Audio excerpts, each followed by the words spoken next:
Imagine turning your TFSA into a quiet little money machine that grows on autopilot without triggering the CRA's radar. Well, most Canadians aren't just missing that opportunity, they're also setting themselves up for audits, penalties, and years of wasted time. So in this video, we're diving into the secret strategies the pros use, the asset types that belong nowhere near your TFSA, and the one mindset shift that could completely change the way you grow wealth inside it. Let's start by clearing up a common misconception about the TFSA. Even though it's called a tax-free savings account, it isn't a savings account in the way you might expect. And it might be better named a tax-free investment account. Sure, you can keep cash in it, but that's not its main purpose. The key benefit of a TFSA is that any income you earn within the account, whether it's from interest, dividends, or capital gains, remains completely tax-free even when you withdraw it. And this makes the TFSA one of the most powerful tools for building wealth in Canada, because your investments grow without being reduced by taxes, and withdrawals are not counted as taxable income. It's also incredibly flexible. You can withdraw funds whenever you need for whatever reason without facing penalties or any sort of tax consequences. But with that said, holding cash in a TFSA means you're not tapping into its full potential, because the real advantage comes from investing in things like stocks, ETFs, bonds, or other assets. The more your money grows inside the account, the greater the value of that tax-free benefit, which is what makes the TFSA so powerful. But it's also a game changer when it comes to investing, and here's why. In a regular, non-registered investment account, any income you earn, whether it's from interest, dividends, or capital gains, is subject to tax. For example, if you sell a stock for more than what you paid for it, then the profit is a capital gain, and you'll need to report it on your tax return. Similarly, dividends from stocks are taxed even if you reinvest them. But with a TFSA, none of that income is taxed, and you keep every single dollar of your profit. You don't need to report it on your tax return, and it won't affect your eligibility for income-tested government benefits like the Canada Child Benefit or Old Age Security. And this makes the TFSA especially valuable for anyone looking to invest for the long term without worrying about tax consequences down the road. But what's even better is that this tax-free growth applies no matter how large your gains are or how frequently you trade, so long as your activity doesn't resemble a business. For example, if you invest $10,000 in a TFSA and it grows to $20,000, $50,000, or even $100,000, you won't pay any tax on that growth now or in the future.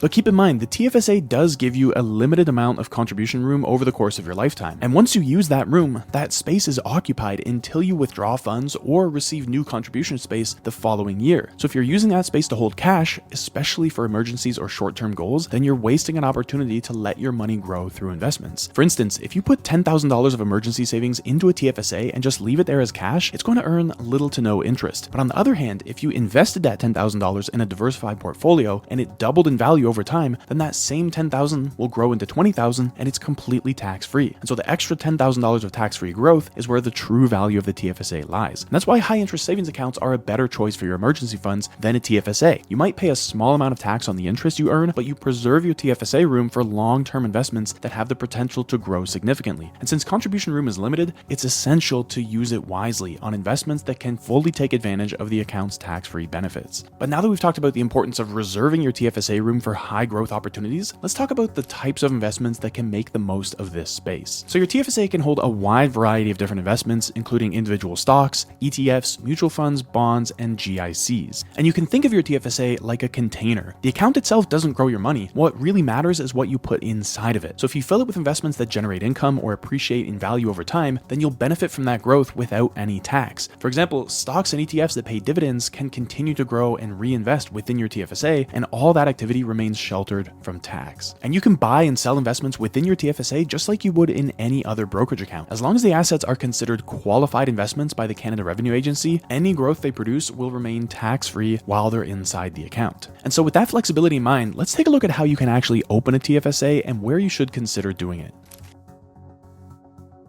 To be honest, opening a TFSA is really simple, but there are a few requirements. You need to be a Canadian resident, you need to be at least 18 years old, and you need a valid social insurance number. You can open a TFSA through a traditional bank, a credit union, or an online brokerage. And while any of these options give you access to the TFSA account structure, the provider you choose will affect the types of investments that you can access and the fees you'll pay for them. So traditional banks typically offer TFSAs that are limited to savings accounts, GICs, and their own mutual funds. And so as you might expect, these products often come with lower returns and higher fees. But on the other hand, online brokerages give you access to a wider range of investments like individual stocks and ETFs. They also tend to charge lower fees and provide more tools for managing your investments. So once you select a provider and open your TFSA, you'll need to fund the account by transferring money into it. After that money will sit as cash until you decide what to invest it in. Because remember, the TFSA itself doesn't make investment decisions. It simply holds the assets that you choose to buy. But now that you know how to get your TFSA up and running, it's important to understand how much you can contribute and how the contribution room works. As you already know, the Canadian government limits how much you can contribute to your TFSA each year, and your contribution room starts building the year you turn 18, provided you're a Canadian resident with a valid social insurance number. And every year, the government sets a maximum contribution limit. For example, in 2025, the limit will be $7,000. So if you've never contributed before and you were eligible since 2009, then your total contribution room by 2025 would be $102,000. Now, one of the key features of the TFSA is that contribution room is cumulative. So if you don't use it in 1 year, then that contribution room carries forward indefinitely, allowing you to catch up later on. And every January 1st, your contribution room resets, adding the New Year's allowance, even if you haven't used all the room from previous years. And in addition to the annual contribution limit, your available room increases when you withdraw funds. Any amount you withdraw is added back to your contribution room at the start of the next calendar year. For example, if you had $40,000 in your TFSA and you withdraw $10,000 in July, you'd be able to contribute that $10,000 back the following January in addition to the new annual limit. But be careful if you decide to recontribute within the same year, because if you don't have enough unused room, it will count as an over-contribution, which results in a penalty of 1% per month on the excess amount until it's withdrawn. Another crucial rule you want to understand is what happens if your investments lose value. For example, if you contribute $50,000 and your investments drop to $30,000 and then you withdraw that $30,000, your contribution room next year will increase by $30,000, but not the original $50,000. That means if your investments lose value and you withdraw them at a loss, that lost room is permanently gone. And it's also important to remember that you're responsible for tracking your own contribution room. While your financial institution might show you your TFSA balance, it won't alert you if you're about to over-contribute. Only the CRA tracks your official contribution room, and they update it with a delay, typically based on information from the previous tax year. But with that in mind, let's explore the possibility of having multiple TFSA accounts and the things you need to watch out for there. So you are allowed to open multiple TFSA accounts at different financial institutions, and each account can serve a different purpose. For example, you might hold dividend-paying stocks in one TFSA and an ETF portfolio in another. However, all of your accounts share a single combined contribution limit. The government won't give you extra room just because you open more accounts. So if your total contribution room is $50,000, then the combined contributions across all of your TFSA accounts needs to stay within that limit. For example, if you've put $30,000 into one TFSA and then you add $25,000 to another, then you've exceeded your contribution room by $5,000 and you'll be charged a penalty until that over-contribution is corrected. And so while there's no legal issue with having multiple accounts, it can make tracking your total contributions a little more difficult, especially if you're depositing across different institutions. And since the CRA automatically penalizes over-contributions, even a small mistake can result in monthly fees that add up quickly. So to safely manage multiple accounts, you'll need to keep your own records of every contribution and withdrawal across all of your TFSAs. Don't rely on the banks to coordinate this. They can only see what's happening from within their own institution. But now that we've covered managing multiple accounts, let's turn our attention to understanding what's protected within a TFSA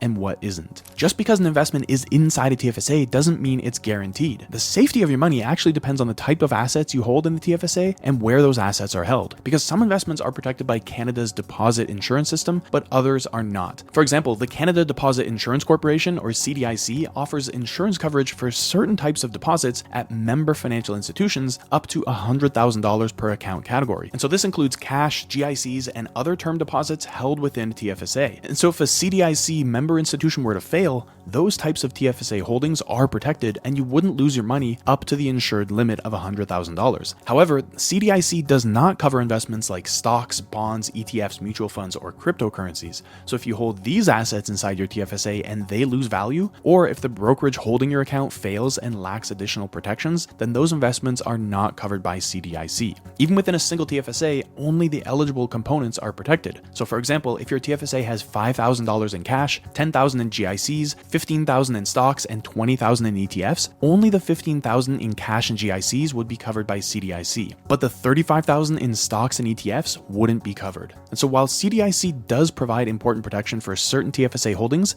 it's important to understand which assets are eligible and verify that your financial institution is a CDIC member. So now you've got a clear picture of how to actually grow your money inside of a TFSA, but there's something else that could quietly boost your financial game even more, and it has nothing to do with investing. Most people overlook the strategy I'm talking about completely, but when you apply it in the right way, it can unlock thousands of dollars in rewards, perks, and cashback every single year. So to find out how to get way ahead of everyone else around you, watch this video next.